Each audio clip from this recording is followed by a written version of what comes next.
अस्सलाम वालेकुम everyone, welcome back to tech journey YouTube channel. HTML के कोर्स की दूसरी वीडियो होगी और इंशाल्लाह ताला इस वीडियो के अंदर हम देखेंगे कि फॉर्मेटिंग टैग्स हमारे पास कितने हैं। आपने अगर वर्ड यूज़ करा है, एक्सेल यूज़ करा है, तो उसके अंदर फॉर्मेटिंग की चीज़ें होती हैं कि अगर किसी टेक्स्ट को बोल्ड करना है तो बोल्ड का बटन होता है, इटैलिक, ऐसे ही अंडरलाइन। एंड अगर किसी जो है आपको सुपर स्क्रिप्ट या सब स्क्रिप्ट लिखनी है तो ये एचटीएमएल के अंदर हम कैसे करते हैं इसको देखते हैं। So without further due let's get started.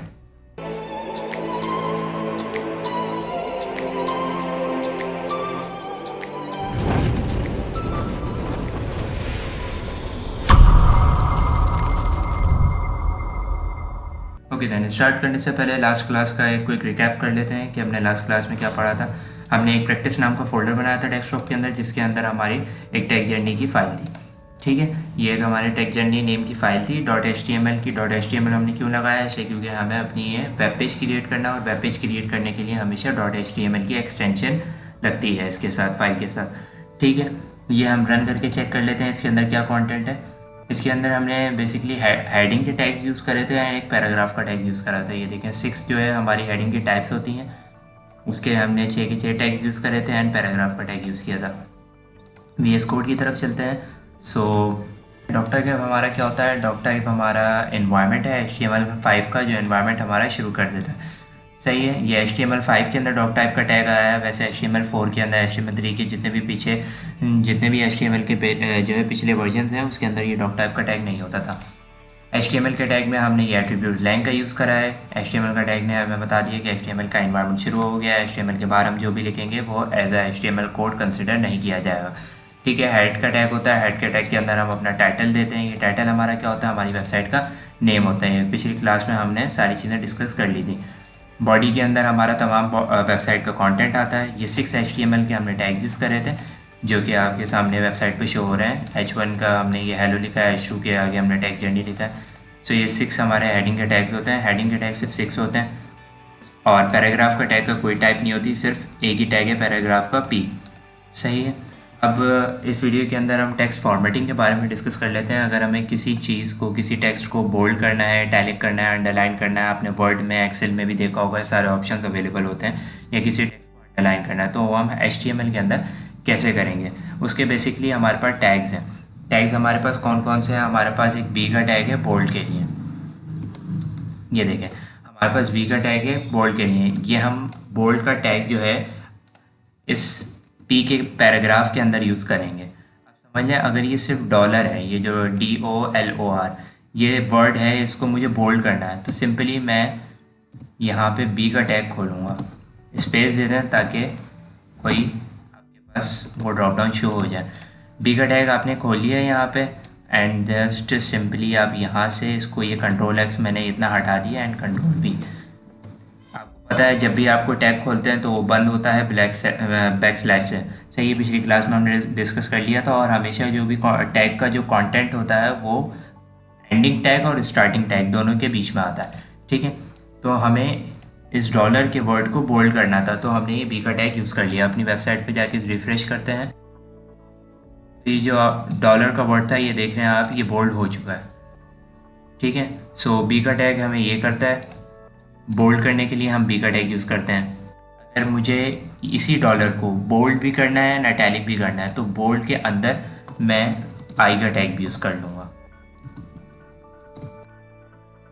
I का टैग भी यूज़ कर लिया एंड देन बिल्कुल हायरार्किकल ऑर्डर में चलना है। जैसे अगर बोल्ड का टैग है, सही है, बोल्ड के टैग के अंदर ये नहीं है कि आपने बोल्ड का टैग खोल दिया और इधर भी बंद कर दिया और फिर जो है आपने I का टैग उससे बाहर लेगा, ऐसे नहीं करना। बोल्ड के टैग के अंदर जहाँ पे आप कंटेंट लिखते हैं वहाँ पे आप टैग्स भी खोल सकते हैं। सो आपने जहाँ पे कंटेंट लिखना है वहाँ पे अगर आपको इटैलिक भी करना है तो आप इटैलिक का भी टैग खोलेंगे एंड देन अपना जो है कंटेंट, जो भी आपका वर्ड है जिसको आपको बोल्ड और इटैलिक दोनों करना है, वो सिंपली आप यहाँ पे हमने यहाँ डॉलर इसको पेस्ट कर दिया और Ctrl+S कर देंगे। सेव करने के बाद हम अपने वेबसाइट पे जाएंगे, यहाँ पे रिफ्रेश करते हैं तो ये हमारा बोल्ड भी हो गया है एंड देन इटैलिक भी हो गया। ठीक है, बोल्ड का टैग हमने देख लिया, वो B है एंड I का टैग जो है वो इटैलिक कर देता है टेक्स्ट को। अगर किसी भी हेडिंग को या किसी भी आपको टेक्स्ट को अंडरलाइन करना है तो उसके लिए U का टैग है। लेट्स सपोज मैं इस हेडिंग 1 को, जो H1 का जो कंटेंट है उसको मैं अंडरलाइन करना चाहता हूँ सो मैं इधर जो है यू का टैग यूज़ करूँगा, यू का टैग सिंपली यूज़ करूँगा एंड देन सेम जैसे हमने बोल्ड और इटैलिक किया है वैसे ही हम जो कंटेंट हमें चाहिए वो यहाँ से हम हटा देंगे, सेव करेंगे, कंट्रोल ऐसे सेव करके अपना फाइल को ज़रा रिफ़्रेश करेंगे। सो ये हमारी हेडिंग जो है वो अंडरलाइन हो गई है। ये बेसिक जो है फॉर्मेटिंग के लिए यूज़ होते हैं। अगर आपको CSS नहीं आती है और आप छोटी मोटी जो है फॉर्मेटिंग यूज़ करना चाहते हैं HTML में ही, सो आप ऐसे कर सकते हैं। लेकिन जिनको CSS आती है तो वो ये टैग्स यूज़ नहीं करते हैं, वो सिंपली CSS के अंदर जाके प्रॉपर्टीज़ चेंज कर लेते हैं। CSS में कैसे करते हैं हम थोड़ी बहुत CSS इस कोर्स में भी देख लेंगे, इनलाइन CSS कैसे यूज़ करते हैं। बोल्ड, इटैलिक, अंडरलाइन, ये तीनों टैग्स हमने डिस्कस कर लिए हैं। इसके बाद एक टैग आता है स्मॉल के नाम से। स्मॉल का टैग क्या करता है, आपकी जो फॉन्ट साइज़ है, जो डिफ़ॉल्ट फॉन्ट साइज़ सेलेक्ट हुआ होता है HTML के अंदर, उससे भी ज़्यादा जो है छोटा कर देता है टेक्स्ट को। अगर मैं स्मॉल का टैग यहाँ पे लिखूँगा और इसके अंदर मैं लिखता हूँ, जैसे मैंने सेव करा एंड मैंने रिफ़्रेश अपने वेब पेज को करा, ये देखें ये जो हमारा पैराग्राफ का टैग है इससे भी छोटा है हेलो। ठीक है, ये जो हेलो है ये पैराग्राफ के टैग का जो फॉन्ट है इससे भी छोटा है। सो स्मॉल का टैग अगर आपको बिल्कुल कोई स्मॉल हेडिंग लिखनी है, हेडिंग के लिए तो ये यूज़ नहीं होता, ये ज़्यादातर सबटाइटल्स के लिए यूज़ होता है। अगर आपको कहीं पे एक कैप्शन लगाना है, सबटाइटल एक तरीके का लगाना है, सब डिस्क्रिप्शन लगानी है, सो आप अपनी रिक्वायरमेंट के हिसाब से ये स्मॉल का टैग यूज़ कर सकते हैं। स्मॉल के टैग के बाद जो और फॉर्मेटिंग के अंदर हमारे पास फॉर्मेटिंग के टैग्स हैं वो है एक डेल का टैग यूज़ होता है। डेल का टैग क्या होता है कि वो आपको टेक्स्ट जो है वो डिलीटेड शो करेगा। अगर इसके अंदर आप लिखते हैं कोई भी कंटेंट लिखते हैं, लेट्स सपोज मैंने टैग जर्नी लिख लिया एंड देन मैंने सेव करके वेबसाइट पे जाके रिफ़्रेश कर दिया, सो ये हमारे पास टैग जर्नी ये लिखा हुआ आ रहा है लेकिन ये कटा हुआ लिखा हुआ आ रहा है, उसके ऊपर एक लाइन है। ठीक है, तो डिलीट का टैग यही यूज़ करता है कि वो वर्ड को ये शो करता है कि ये वर्ड जो है वो डिलीटेड वर्ड है। एंड अगर आपको एक लाइन चाहिए, आप जैसे अगर आप नोटिस करें कि हमने तो यहाँ पे कोड के अंदर स्मॉल का टैग यूज़ किया, उसके बाद मैंने एंटर प्रेस करके नेक्स्ट लाइन में टैग जर्नी, डेल के टैग के अंदर टैग जर्नी यूज़ करा, लेकिन हमारी वेबसाइट के अंदर हेलो के साथ ही आ रहा है। सो ये अगर मुझे जो है टैग जर्नी को नीचे करना है तो मैं क्या करूँगा, HTML के ज़रिए से एक BR का टैग होता है लाइन ब्रेक का, वो आपको नेक्स्ट लाइन पे ले जाता है।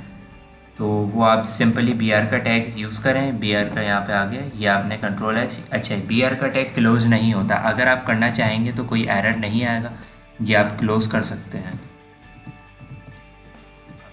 क्लोज़ कर दिया टैग, ये आपने मैनुअली कर दिया। सो हम अपनी वेबसाइट की तरफ चलते हैं, हमने रिफ़्रेश करा, ये देखें टैग जर्नी नीचे आ गया। ठीक है, और अगर मैं इस BR के टैग को क्लोज़ नहीं करता हूँ, मैंने आपको शुरू में भी पहली वीडियो के अंदर भी बताया था कि कुछ टैग्स ऐसे होते हैं जिनको हमें क्लोज़ करना नहीं पड़ता, एंड सम टैग्स, लेकिन ज़्यादातर टैग्स ऐसे ही होते हैं कि जिनको हमें क्लोज़ भी करना होता है। स्मॉल का टैग भी हमने देखें क्लोज़ करा है, हेडिंग के टैग्स भी ज़्यादातर ऐसे टैग्स होते हैं जो हम क्लोज़ करते हैं। BR का टैग जो है वो हमें क्लोज़ करने की ज़रूरत नहीं है। सो हम बगैर क्लोज़ करे भी अगर मैं यहाँ पे जाके रिफ़्रेश करता हूँ तो हमारा जो है वो हेडिंग का टैग ये देखें नेक्स्ट लाइन में आ गया है। सो BR के टैग के बाद नेक्स्ट लाइन की भी बात हो गई, और जो फॉर्मेटिंग के टैग्स होते हैं वो आ जाता है हमारे पास सबस्क्रिप्ट एंड सुपरस्क्रिप्ट। इन दोनों में क्या डिफरेंस है, अगर आपने देखा होगा जब आप मैथ की इक्वेशंस भी लिखते हैं, अगर आप वो अपनी वेबसाइट के अंदर लिखना चाहते हैं, सो HTML के ज़रिए अगर आप किसी एक्स को या किसी भी अल्फ़ाबेट को पावर देना चाहते हैं तो उसके लिए ये काम आते हैं सबस्क्रिप्ट एंड सुपरस्क्रिप्ट। सबस्क्रिप्ट अगर आपको लिखनी है, पहले हम सुपरस्क्रिप्ट की बात कर लेते हैं। सुपरस्क्रिप्ट लिखेंगे तो सब जो है एक टैग होता है SUP आप सिंपली लिखेंगे। ठीक है, उससे बाहर पहले आप लिख लें जो भी आपको जो है, मतलब लेट्स सपोज एक मैं हेडिंग ले लेता हूँ H1।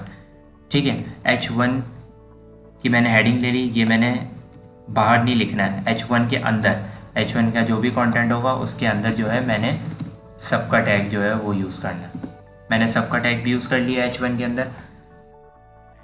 सबके टैग से पहले मैंने जो है लेट सपोज X लिखना है, क्योंकि X की पावर मुझे शो करनी है ना। सुपर स्क्रिप्ट है ये, जो शॉर्ट फॉर्म है सबकी, ये सुपर स्क्रिप्ट है। सुपर स्क्रिप्ट क्या होती है वो भी आपको पता लग जाएगा। यहाँ पे हम 3 लिख देते हैं, कंट्रोल S करेंगे, वेबसाइट पे जाके हम अपनी ज़रा रिफ़्रेश करेंगे। सो ये हमारे पास आ गया, ये हेडिंग थी इसलिए इतना बड़ा शो हो रहा है। X की पावर 3 सुपर स्क्रिप्ट ये आ गई है। इसके अंदर आप जो भी लिखेंगे 3 को हटा के अगर मैं यहाँ पे कुछ भी लिखता हूँ वो as a superscript text का हमारे पास कंटेंट में वहाँ पे शो हो रहा होगा। वेबसाइट पे आके हमने रिफ़्रेश करा एंड देन 3 की जगह पे हमारे पास हेलो लिखा हुआ आ रहा है। सो ये अगर आप मैथमेटिक्स के रिलेटेड कोई वेबसाइट बना रहे हैं सो उसमें ये चीज़ें काम आती हैं। स्क्रिप्ट के बाद हमारे पास सब स्क्रिप्ट का भी टैग होता है SUB के नाम से। इसी लाइन को हम कॉपी कर लेते हैं ताकि हमारे पास हेडिंग आ जाएगी तो हमें क्लियरली नज़र आ जाएगा। तो SUP, अब SUP को यहाँ पे हमारे पास 2 बार शो हो रहा है तो मैं आपको एक शॉर्टकट की भी बता देता हूँ। VS कोड के अंदर अगर आपको सेम वर्ड्स को एक साथ एक्सेस करना है और एक साथ उनकी वैल्यू चेंज करनी है, सही है, तो वो हम कैसे करेंगे, वो हम कंट्रोल D दबा के करते हैं। हम उस वर्ड को सिलेक्ट करेंगे एंड देन हम कंट्रोल D प्रेस करेंगे तो आगे उस लाइन के अंदर एंड देन उसके नीचे जितने बार भी वो वर्ड यूज़ हुआ होगा वो सिलेक्ट हो जाएगा एंड देन आप सिंपली एट द टाइम ही उसी वक्त एक ही वक्त पे आप मल्टीपल वर्ड्स की जगह जो है वो उसकी जगह कोई और वैल्यू लिख सकते हैं। हम बैक स्पेस करेंगे एंड देन यहाँ पे हम लिख देंगे SUB। सो SUB मैंने सेव करा एंड देन वो दोनों जगह पे हमारे पास SUB लिखा हुआ आ गया है। एंड देन बस सेव करेंगे, यहाँ पे जाके हम रिफ़्रेश करेंगे तो यहाँ पे हमारे पास X3 जो है वो लिखा हुआ आ रहा है। ठीक है, सो हमारे पास जो है सुपर स्क्रिप्ट ऐसे काम करता है कि हमें जो है सुपर स्क्रिप्ट हमारी जो सुपर स्क्रिप्ट की वैल्यू होती है वो ऊपर शो हो रही होती है एंड सब स्क्रिप्ट जो है हमारे पास वो वैल्यू नीचे शो हो रहा होता है। ये ज़्यादातर आपकी मैथमेटिक इक्वेशंस में काम आती हैं, ये फॉर्मेटिंग के टैग्स, ये सुपर स्क्रिप्ट एंड सब स्क्रिप्ट वाले। एंड बोल्ड इटैलिक तो जो है आपकी वैसे भी टेक्स्ट में यूज़ होते रहते हैं। तो फॉर्मेटिंग के टैग्स के लिए बस इतना ही। इंशाल्लाह ताला हम नेक्स्ट वीडियो में आगे फर्दर डिस्कस करेंगे। टिल देन टेक केयर, अल्लाह हाफिज़।